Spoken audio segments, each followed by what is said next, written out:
With that, leave it to Rich. Yeah! Hi everyone. It's always a thrill for me to be here at a bar event as one of the founding members of the club. It's always amazing that it still exists and is doing well. So thank you to everyone who's making that happen, because a lot of clubs that doesn't work for, they burn out, so it's great. Tonight I was asked to talk about what's going on with the acropora spawning that I'm doing at home. It's gonna sound like it's crazy and you shouldn't do it, and that's exactly the wrong thing you should take away from this talk. It's only crazy if you're a crazy person like me, who somehow thinks if I believe it enough, it will manifest. So that's why I'm so invested in it. I think you could do this a lot easier, and you could be a lot less caught up in it working, and your life would be more fun. And the reason I want people to do it is because clownfish used to be impossible to breed. I remember clownfish being impossible to breed. I remember doing clownfish because more people needed to do clownfish to make it not impossible. And then all of a sudden, you know, and I did it, and it was very exciting. And then like 3 years later, you know, we were just maggoty with clownfish. There's too many people with clownfish. So don't think that you can't do this, and we'll talk a little bit about that. Just here's a nice kind of summation of what's going on with the spawning. If you don't know, the adult corals put all their gametes out into the water, and the ones we're talking about are, these are called spawners, not brooders. There's some corals that take sperm and egg inside, and then they put out a planula that's ready to go. That's not what happens. And these corals are not gonochoric, they're not male or female, and they're not really hermaphroditic either. They put out a sperm and egg bundle, and but they can't self-fertilize. So you do need two different genotypes, two different parents. So the bundle goes up, it splits apart, then there's fertilization of the eggs. It's a sperm egg bundle, if I didn't say that. And then they start to develop, and it's very exciting. Then they turn into this potato chip stage, and then they get round again, and you think everything's dead because it looks like nothing anymore. And then it turns into like a teardrop, and then it gets elongated, and then it swims around. Corals swim when they're babies. It's insane. And then they settle down forever in one spot, and then they become corals. So that's kind of what's working. I just wanted to put the resources up there because the resources are out there. It's not like the information doesn't exist. The Coral magazine. Oh, the first thing you gotta look at is Jamie Craig's paper. Jamie Craig's is the guy who spearheaded all this in like 2015 and blew our minds that it could happen. And then in 2021, three of us who've been doing it for a while wrote articles for Coral magazine. There is a butt ton of information in that issue. And then there's a bunch of talks that Jamie and I have done. I think Carrie's done a couple as well that are out there for the hobby kind of side. And then this is the other thing everybody asked for. This is this year's season table in the Apex. So I just wanted to say this exists. I tweak it a little bit, and you know, you can wrap it around so you get different months and stuff. So you can make your spawning at different times. The important one is that there's an adjusted temperature, and because 82 and 83 I think is too high in our tanks. Every time I get anything above 81.5, I start losing stuff. So even though the schedule says to go up high, it seems like all that matters is that it changes, not that it gets to 84. I am not running a tank at 84 ever again and watching all the parents die. It's just no fun. This is the kind of stuff that we care about in making the spawn happen. So there's two chunks to the spawn. One is getting the corals to develop gametes, which seems to take between 3 and 8 months, depending. All of this is new, so if you do it, you figure out something we don't know. That would be awesome. And temperature over the year, it matters to help develop gametes. And then there's the spawning. And the spawning, we thought there was a lot of things that triggered the spawn. But it's really looking like the moon cycle is really what matters. And it really looks like that's about 3 months before the spawn, right? So we talk about keeping the corals dark, or we will. We don't do that all year. It's just when the spawn is, because we're stopping the light pollution. It looks like the real trigger for a spawning event, a synchronous spawning event, is the time difference between sunset and moonrise. And that's how the corals are kind of deciding when to spawn. Although, weird things happen. This is the home lab. That's kind of what it looks like. It was built, it used to be a cephalopod breeding room, and now it's a coral breeding room, and it kind of looks like that. That's what it looks like most of the year when I've cleaned it up. And so the corals need that darkness, right? So when the real sun goes down, never mind. They need darkness. And the way I'm doing that is with a couple of pieces of acrylic that are cut to fit in the track of the stand, which is the 80-20, what is 80-20. And it's nice, and it just sits in there and they slide back and forth. And that's what it looks like kind of when it's open. And that's what it looks like when you've got a red light on and you're checking for a spawn. I have it set so the sunset in the tanks during the spawning time happens about 2 hours before the real sunset, and the spawn happens about 2.5 hours after sunset.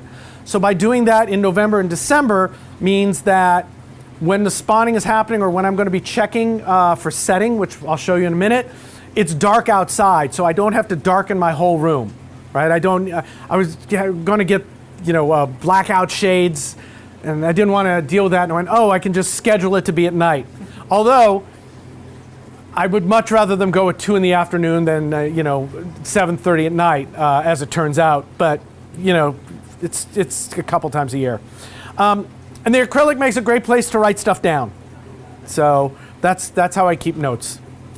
These are this year's gravids. So what we've been doing since I started doing this at the Academy in 2018 was actually at the Academy we'd go to Palau and I'd collect corals and bring them back. So we would check the corals to make sure they had eggs, and then we would take a piece of the corals that had eggs, because we would know then in 2 months they'd be ready to spawn.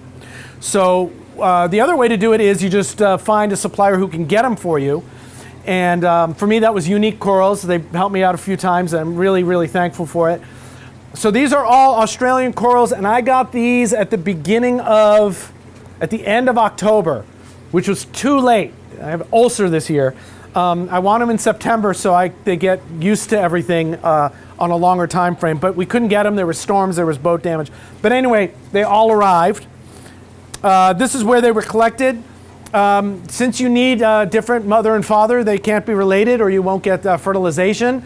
I asked them to collect them at least 40 meters away from each other, and they went nuts, and they're collected all over the reef. So pretty clear that I'm going to have different genotypes, which is very exciting. Then this year, this is the crazy thing. This is Acropora hyacinthus from a spawning in 2020. So I've grown these from sperm and egg from 2020 till now, and when I cracked some of the corals to see if they had eggs in them, that's how you see. You break a branch off and you look in, and this is what it looks like. You can see here, this is the Millipora. This is the ones that came from Australia. These are kind of nice pinkishy egg bundles. Oh, those are actually just the eggs. They're not bundles yet. And here's the hyacinthus, and the hyacinthus has got wider eggs.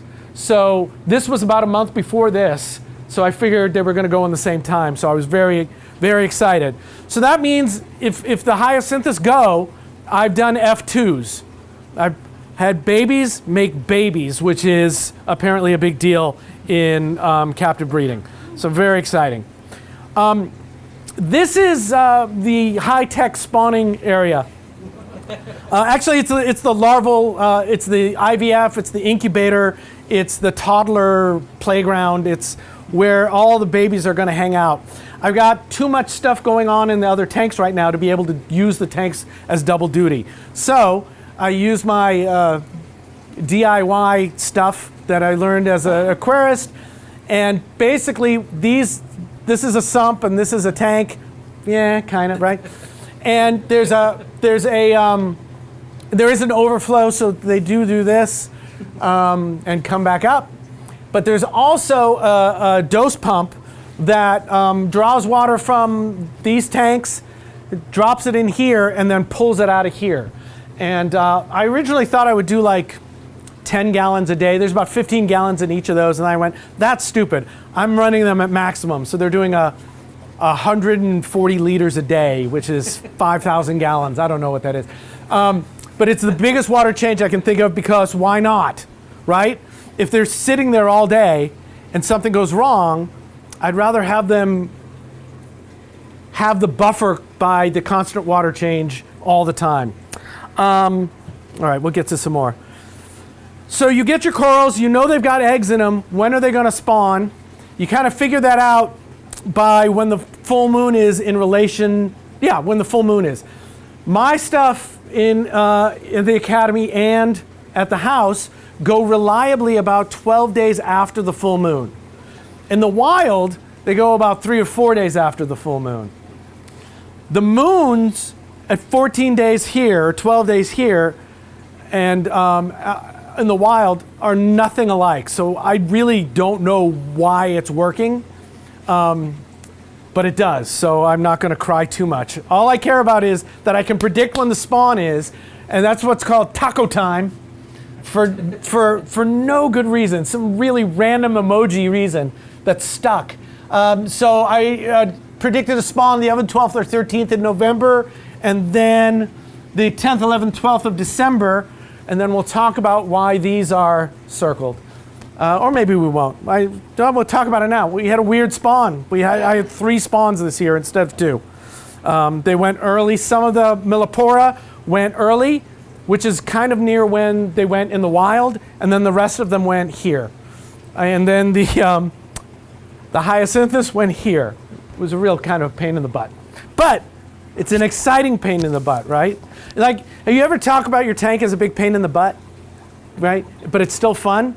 Okay, otherwise why would you be here? No, I hate it, Rich. I'm just come here because I'm a masochist. So I watch for about 2 weeks. I stay up every night and look for spawning, setting, because sometimes weird things happen. The first spawn we did in 2018, we were watching for 2 weeks, and then we were going to be done. And it was Sunday, and I was at work. And I was like, I'm going to look anyway. We did not have a spawn, and everyone was bummed. And then at Sunday, at the right time, except a day later than we thought would be possible, they're all set, and it was crazy. And it was me alone, so that was fun. So what setting is, when we talked about the sperm-egg bundles, that's these things. And they are pushing their way up into the mouth of the coral, or the manus, the mouth anus. The manus. They come out, and they sit like that for 20 minutes to an hour, and then they all get ejected. It's crazy. This is a hyacinthus. This is the first year they went, so I don't know what they would do. Well, that looks really good on this picture.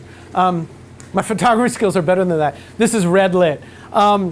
They came out, and it took like 2 hours before they spawned. It was like, come on! It was like yelling at them. That's what it looks like in more light, and that's what it looks like from above. All these pimply things are eggs. So they went big this year. It was very fulfilling.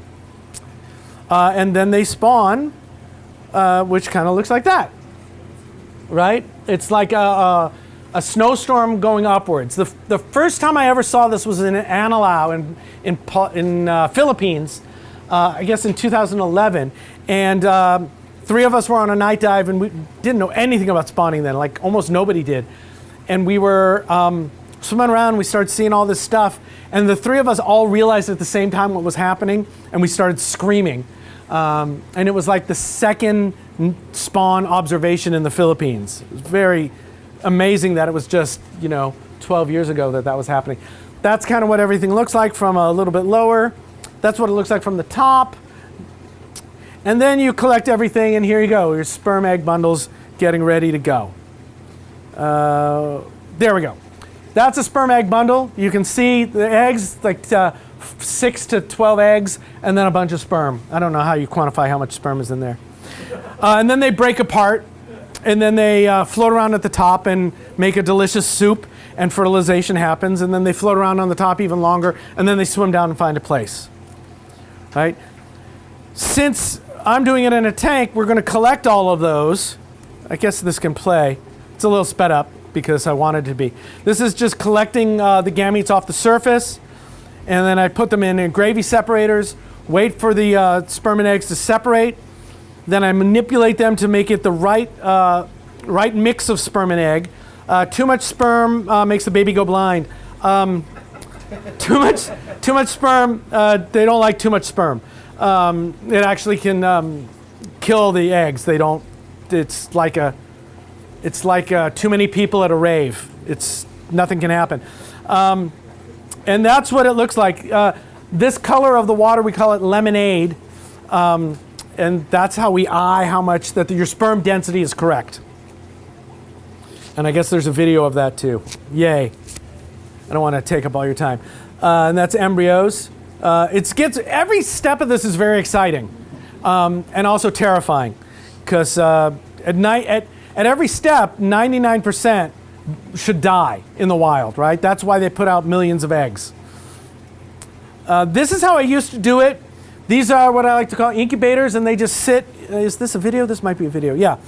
And we used to figure out all these complex ways to make the babies not stick to the walls of the whatever they were in. We would wash them down, or we would wake up every hour and take shifts. But now I just use a wave maker to gently bounce them, and it works really well, and I don't have to do anything else except fret, because I'm a nervous Nelly about it. So these are a bunch of different ones from last year. This year, that's what this is what's going on now. When I took the video, I only had one going, but it's the same thing. All that space is nice. I had 6 or 8 of them going in there. There's a fish in there too, because I had to pop its eye, so it had to go in there. I'm really liking having these tanks there though. Like, I come home with frags or something, they just go in there, and then I can deal with it when I'm awake. So you get the embryo, and then they start to develop. And the first 12 hours, by the way, you keep them very calm. Don't shake the baby. And after about 12 hours, you can start to shake the baby. This is that cornflake or prawn chip stage, depending on where you are in the world. That's cell division. That's a good thing. And then that's as they're folding up and starting to get round again. And then they start to do this. Right? So that's just crazy. Oh, apparently I put effects on this video, so that's exciting. But it never ceases to make me kind of just scream a little bit to see baby corals swimming around. And you can see a couple of them.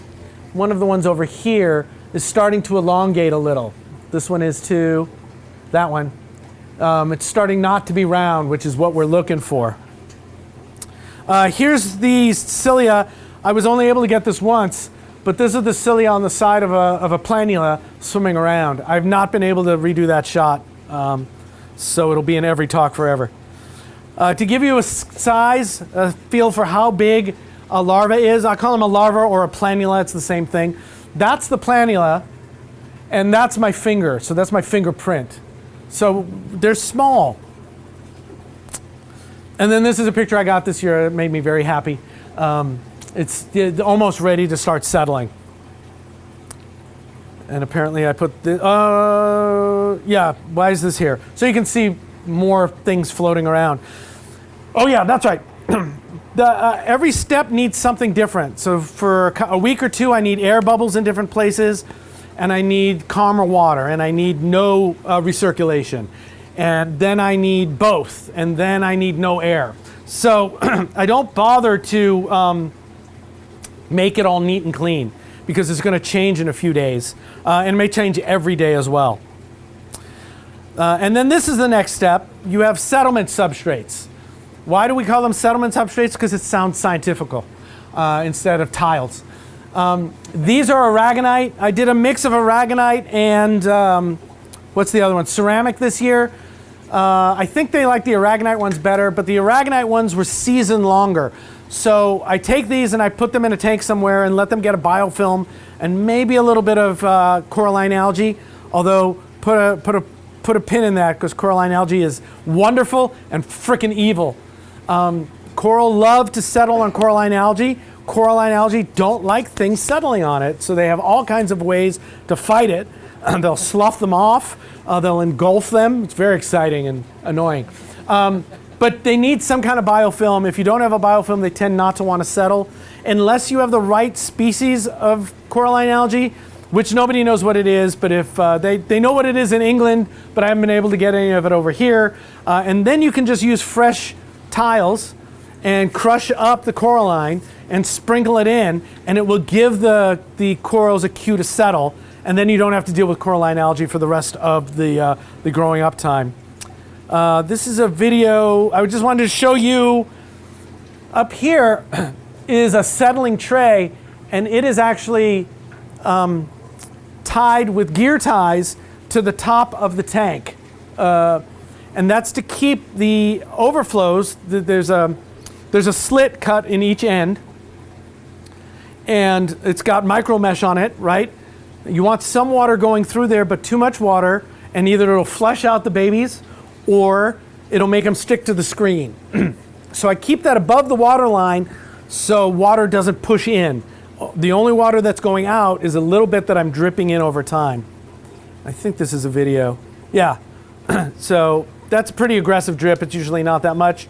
And then down at the bottom is me starting to get the sediment substrates ready to go. And so what I do is I drop this down once they've settled, so there's more flow, and then I remove them out of there. I remove the tiles out of there and mount them on something that's going to make my life easier down the line. This is a planula attacking a substrate to settle. That's what they do, and they boom. Now it doesn't necessarily settle right then. They can move around for days and days and days before they finally decide to settle down. And here you go. These are settlers, and here's another planula still swimming around. So I think it's super cool. Let's see, is this gonna be able to see? Oh, here's a time lapse I was able to capture last year that made my head explode.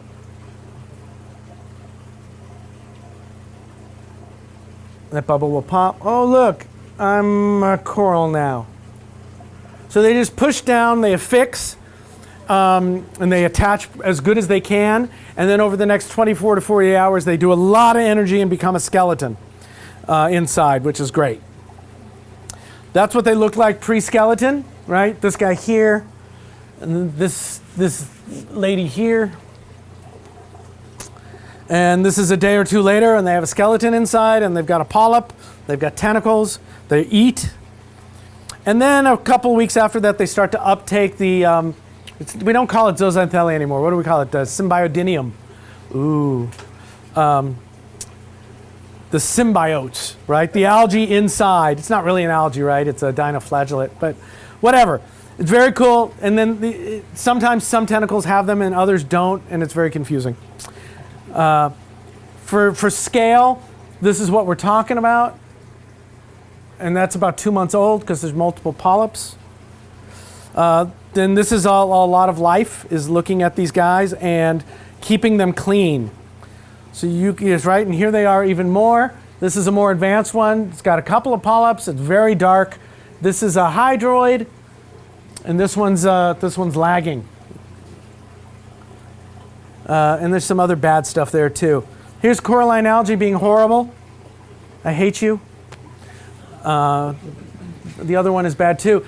The problem is you can scrape it, but what often happens, you know, they're that big. And so I got dental tools and the microscope, and you get in there. If they've settled on the coralline, the scraping can also mean you could pop the whole thing of coralline off, and then you go, oh baby, and then there's nothing to be done.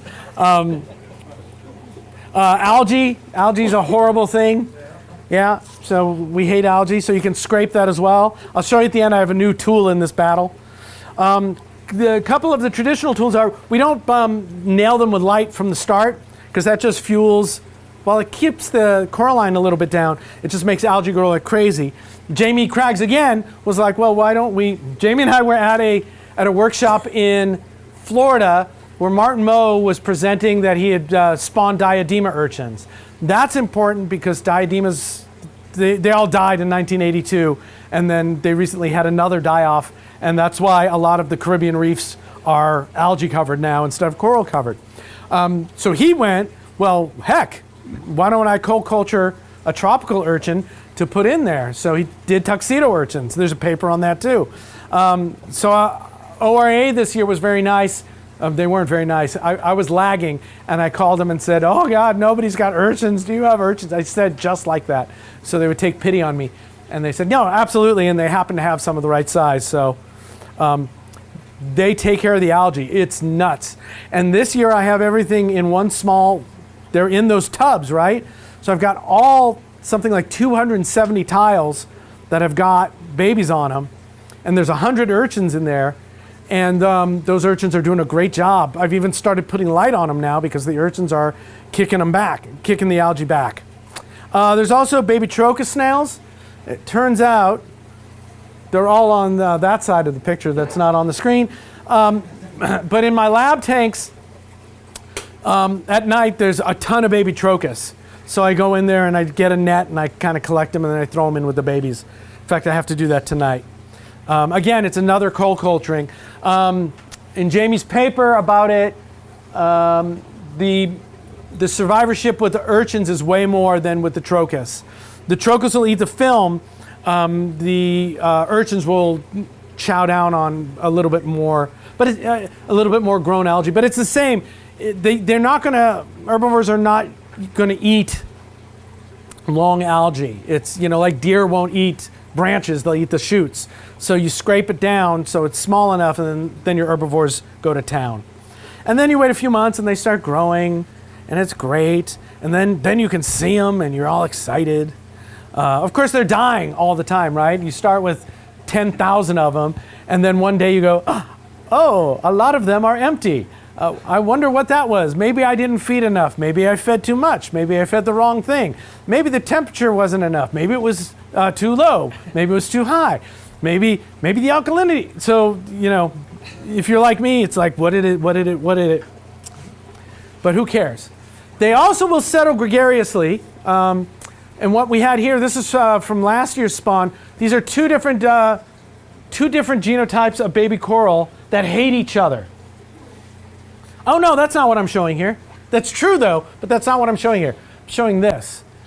The dreaded CCA, and there it is removed. So with dental tools, at this stage it's a lot easier because the corals are bigger, they're not going to fall off. But yeah, you got to get it off. And then I realized that these are different genotypes and they're not growing together, they're fighting, they're hating each other. So I took the bandsaw out and I just cut them all up into little pizza pieces like that. And then they started growing like gangbusters, and they look pretty good. This was a while ago. Oh, and here's today. This is the biggest ones from last year, almost ready to frag, which is super exciting. Actually, I better move these because see how that's turned? It's turned because of that, so I should fix that. But I've been busy the last 2 months. Talked about the tiny urchins. We talked about co-culturing the urchins because the thought is that the big urchins are going to destroy everything. And the baby urchins aren't. And I wanted to see if that's true, so I decided to do a kaiju thing where I took a big urchin and let it run havoc over some settling substrates. And this is what happened. No one's seen this yet except on the Discord. Here's on the left is an algae-covered mess, and on the right is after the urchin got done with it.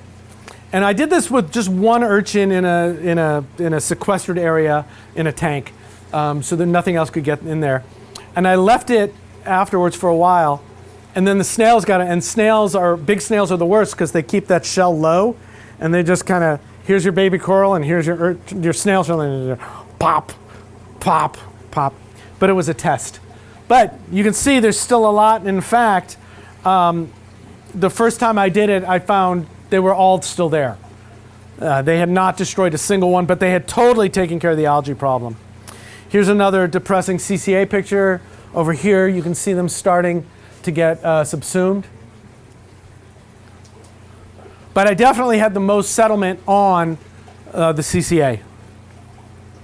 Here's the cool new thing, the new battle, the new tool is a ultrasonic plaque remover that I bought to try to kill vermitid snails. It works really well if you put it inside the vermitid snail shell, but so does a dental pick, so it's not worth it. But I like to try things, and then I thought, I was laying in bed and I went, wait a minute, I bet you it's really good for CCA and algae. So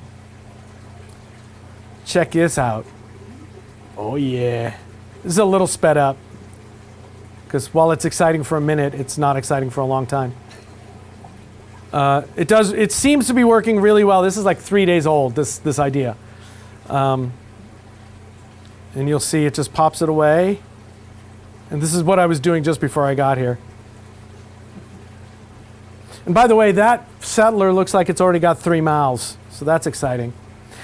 It also works really well for, come on, video. There we go. It works really great for algae. So instead of like having to put pressure on the settlement tile, you just run this thing along it 3 or 4 times and it just erases the algae. I just got a new head for it that's more like a wedge, and you just and it's really satisfying. It's not as satisfying on the coralline because you've got to be careful, but you can stand there and let the tool do all the work, and so it's a lot less stress on your body. 270 tiles, if they need to be cleaned, that's a lot of this on a microscope. So being able to stand up straight and go like this and let it do the work is pretty awesome. And then this is the hyacinthus spawned late, and I had already like packed stuff up, so I didn't really have everything ready for it. And so because of that, the fertilization went great, and they were developing really nicely at about hour 12, and then it came back at hour 14, and it was like the culture completely crashed. And I was able to save like 50 or 100 planula and put them in their own settling box. And out of that, I've got 4 of these, F2s, which is pretty exciting to me because they're F2s. They wouldn't exist in the wild. And that's it today with a skeleton. So it's very exciting. All of these people help make things happen. I couldn't do it without them. Slide Lock made me these really cool racks that make my life easy, right? They're just a small rack like this that I can put in a Tupperware and take to the microscope to do my cleaning. Really, really helpful. I don't know why that's there, except I think it's funny. And that's it.